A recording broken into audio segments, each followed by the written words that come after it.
Heyo, what's good? My name's Taylor, aka Tay Tay Cheerios.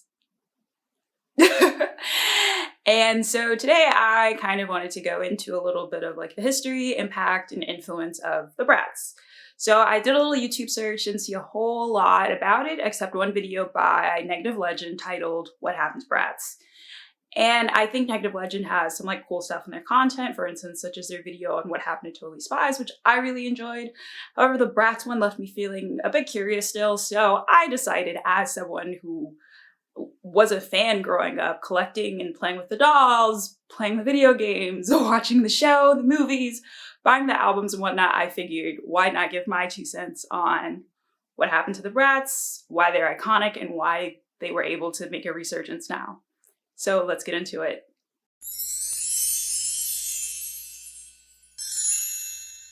So who or what are the Bratz exactly? So the Bratz are a doll line composed, when their original lineup were composed of 4 teenage girls named Sasha, Chloe, Jade, and Yasmin. They're designed by Carter Bryant, who previously worked at Mattel before joining MGA in 2000. And yes, this detail is very important and will come up again later on in the video. So it was one of the first mainstream doll brands to launch with multi-ethnic dolls in most doll collections that they wound up releasing. So the Bratz launched in 2001 at MG Entertainment. CEO Isaac Larian was hesitant initially seeing the dolls, thought they were a little weird, thought they were grotesque, especially with their like weird limbs, their large heads. But his 11-year-old daughter, his daughter who was 11 at the time, Jasmine Larian, thought they were really cool and really loved them, and thus led to the development of the Bratz. So when it came time to actually develop the line, or develop and launch the dolls, they made the decision in production to make the dolls diverse. And also another fun fact, so when it came down to actually distributing the dolls to retailers, a lot of them only wanted Chloe. But, you know, MGA pushed back on it, and thus the 4 girls as we know it were able to launch into the market. So the Bratz were extremely successful, to say the least. They were one of the first doll brands to effectively rival Barbie, for starters. So the success of the doll line actually led to the development of other media and content, such as the launch of their first movie in 2004, Bratz Starrin' and Stylin', which uses a traditional animation style, as well as the first Bratz Babies movie, which also used a traditional animation style, and then a slew of other animated films, this time computer animated, a live action film, soundtracks to accompany the films, as well as video games, an animated television show, and a few different web series, and they also launched Bratz magazine. This also led to the development of other Bratz doll lines, including Bratz Boys, Bratz Babies, Bratz Kids, and Bratzillas. And again, they were super successful, and Barbie sales were declining as Bratz sales were increasing. So in their first 4 years alone, Bratz managed to bring in billions of dollars for MGA just within their first 4 years. In an excerpt from the article, The 1 Billion Plus Battle Over Bratz, Bribery, Monopoly Building, and Barbie, author writes, while the Bratz brand was surging in demand, sales for Mattel's staple Barbie, which accounts for approximately 20% of Mattel's total revenue, the most of any brand under its expansive umbrella, were falling, and they were falling fast. Between 2005 and 2006, Barbie-related revenues dropped by more than 12%.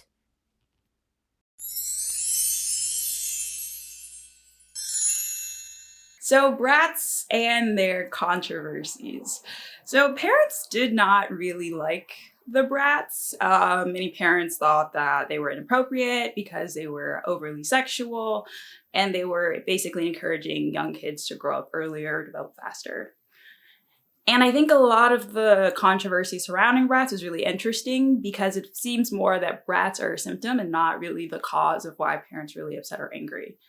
And so in an article titled, Groups Claim Bratz Dolls Are Too Sexy, the National Research Center for Women and Families and the anti-pornography group Morality in Media have come out against the multi-billion-dollar doll franchise, New York Daily News reported Tuesday.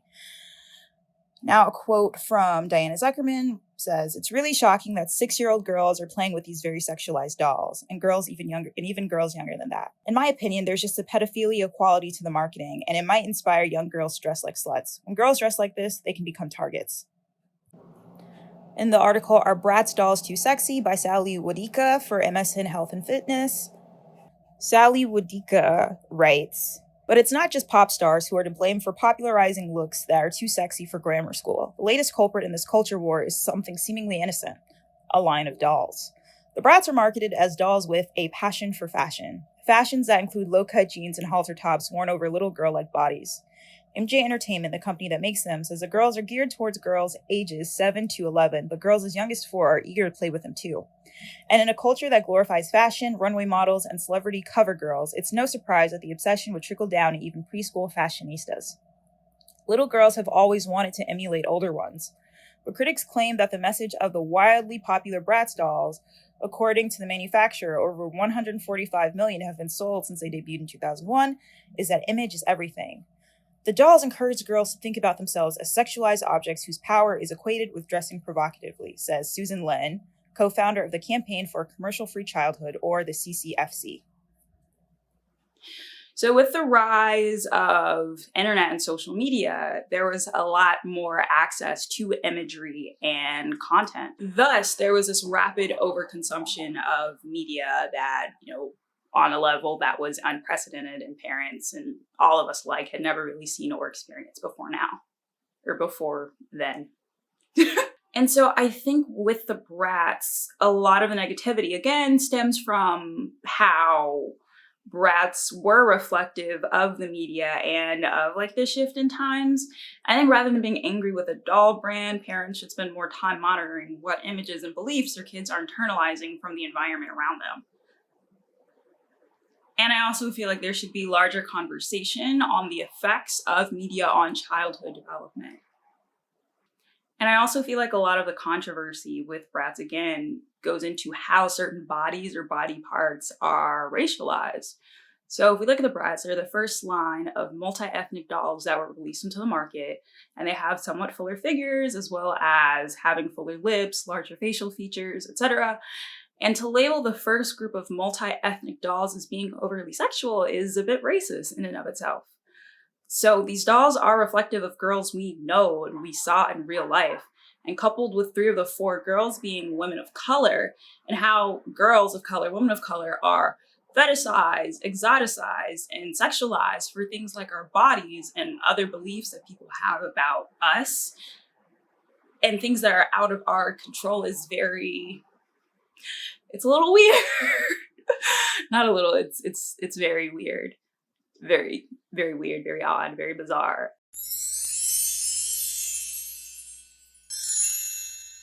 So, legal battle with Mattel. All right, so you guys are in for a doozy. All right. So Barbie was losing her footing fast in the doll world as the Bratz were continuing to succeed. So Barbie hadn't really changed to really fit or reflect our times in the way that Bratz had. So Barbie at one point inspired young girls that they could do anything and be anything. And I think until the advent of the Bratz, I don't think people realized how much of that messaging was solely for white girls and white women.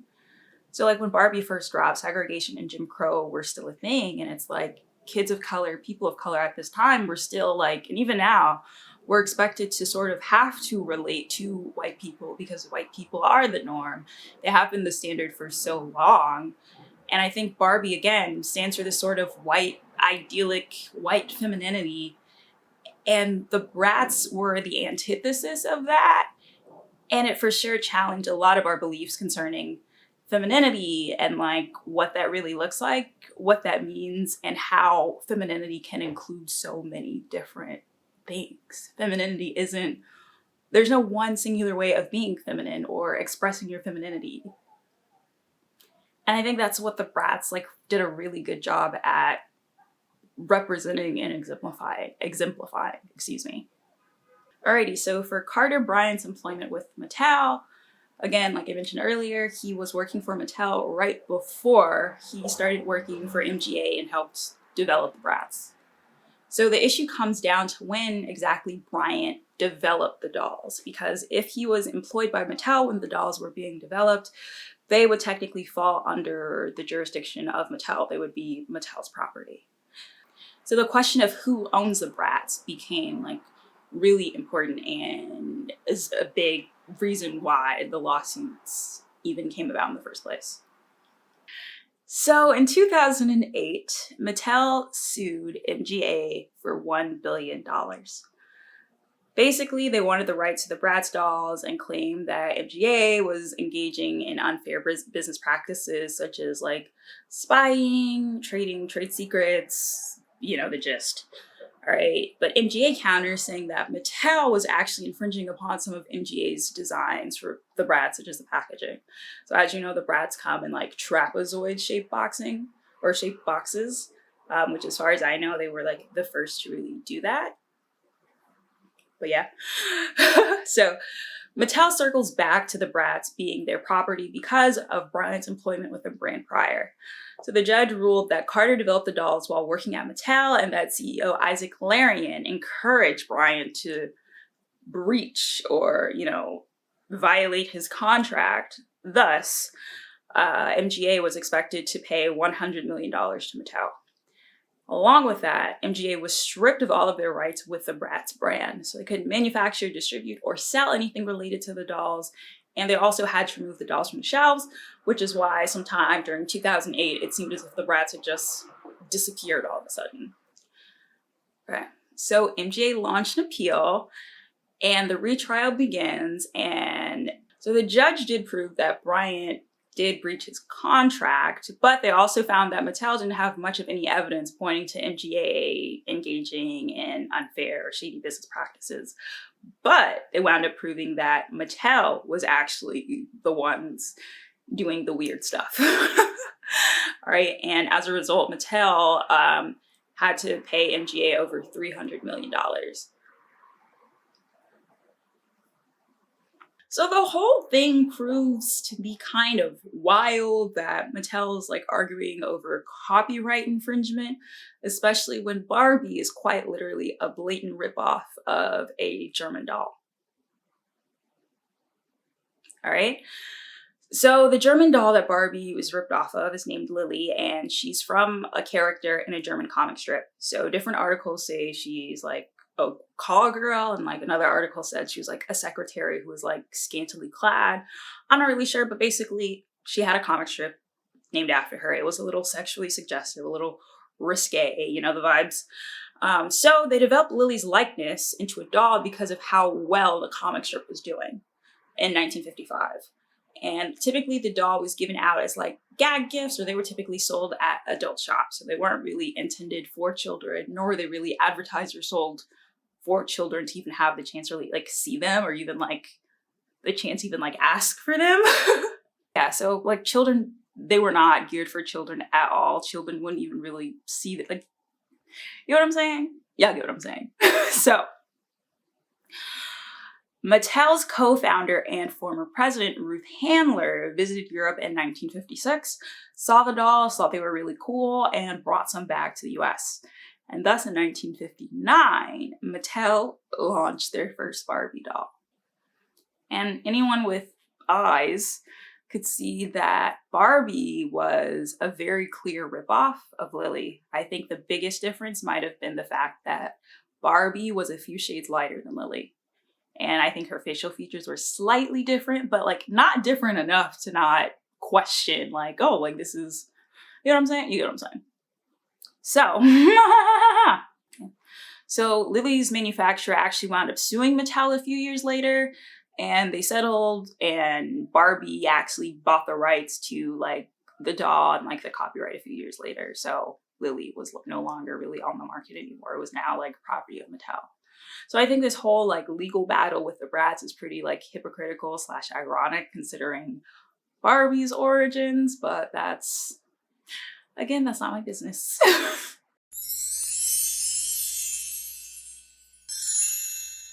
So resurgence and impact of the Bratz. So the Bratz were able to come back because they had such a profound impact. You might be wondering, well, why were they able to come back now? Why were they so popular? Well, for a few reasons. So Bratz were so popular because one, they were different, and two, they looked like women we knew in real life. The full features, the makeup, the swagger, the fashion, the hair, the makeup. It was exciting, and it was like seeing myself in doll form in a way, which is really cool. And there were also girly girls that were interested in fashion, but their interest in fashion and makeup and hair, etc., weren't downplayed or made them out to be dumb or anything less. If anything, like, their interest in these things is what made them interesting and unique and like fun. And on top of these interests, they wound up using these interests to start their own magazine, you know, like in the show and in the movies, like they kind of like talk about like the development of their magazine. So it was like they were multifaceted. And I think they also made me feel really comfortable and excited leaning into the more feminine and girly parts of myself. In a way, they were the roadmap to the confident, pretty girls that we all wanted to be, / we all knew in real life. And I think that's really cool. And the Bratz also emphasized the importance of girl power and female friendships and how... Okay, I don't know how much of this audio I can clean up, but again, the Bratz emphasize the importance of female friendship and how friendship can really be so beautiful and good, and how friends can support you, uplift you, motivate you, and like how like beautiful that all can really be. And again, each girl is distinct, each girl is unique. Aside from like their different racial identities, they had distinct personalities, they had distinct interests and motivations. And they're also really cool and reflective of what we were seeing and experiencing growing up in the early 2000s. And even more so than all of that, just feeling seen and represented in a toy was such a cool and new feeling. I feel like it was the first like time I really had like the inklings of like the importance of representation, or what that really felt like for me. So why were the Bratz able to make this sort of resurgence? So for a few reasons, one being social media. So the Bratz challenge blew up on social media. I was on YouTube, Instagram, TikTok, and it was basically people recreating makeup looks that were inspired by their Bratz and or styling themselves as Bratz dolls and things like that. And then the Bratz, the brand, is pretty active on social media, which is really cool. And they collaborate with like influencers, MUAs, and like dog collectors. And they also sometimes do renditions of celebrities in like Bratz doll form, which is fun. It just feels really fan inclusive, which makes the whole thing so much more exciting and fun, I feel like. And just like all sorts of content is displayed on like their social media, which is really fun and cool. Another reason they were able to make a resurgence is because of the sort of fashion moment we're currently having, which is a sort of Y2K meets McBling aesthetic.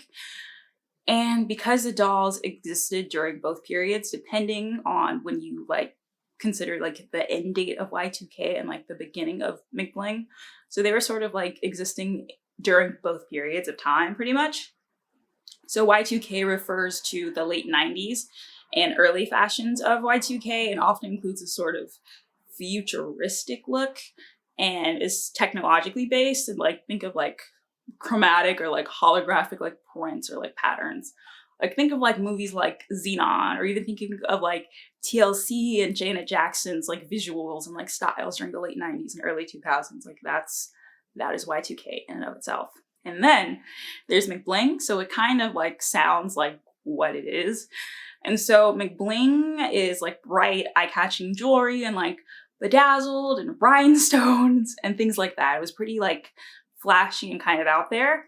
And it was also coupled with this interest in celebrity culture and concern and rise of social media, and included like brands such as like Juicy Couture, like think of like their velour like tracksuits with like juicy on the butt, Von Dutch, Playboy, and stuff like that. And another reason why they were also like able to sort of resurge is the brand's collaboration with Hayden Williams, who's a UK-based fashion illustrator. Williams also describes himself as a Bratz fan, like even on his YouTube channel, he like has videos of like him drawing the Bratz or even like of his Bratz collection. So I think it's cool to like hire actual like fans of the brand to really like work with the brand. It's smart. So coupled with, you know, Williams being a fashion illustrator, he's actually done collaborations with Bratz, and it led to their Bratz Collector's Edition that launched in 2008 on Amazon that was designed by Williams. And again, it's also just a reminder of how high fashion the girls and the the dolls are, and how relevant they've continued to be. Also, the Bratz brand has collaborated with different companies and brands such as Dolls Kill, Hot Topic, and most recently Makeup Revolution. Yes, this is me with my Sasha palette. Can you see it? Is she in focus? Yeah. That's currently what I have on my eyes, so I just like use concealer and like cut the like eyeliner line, and I use the shades Scorchin' and Bunny Boo to like do my eyeliner, which you can kind of see here.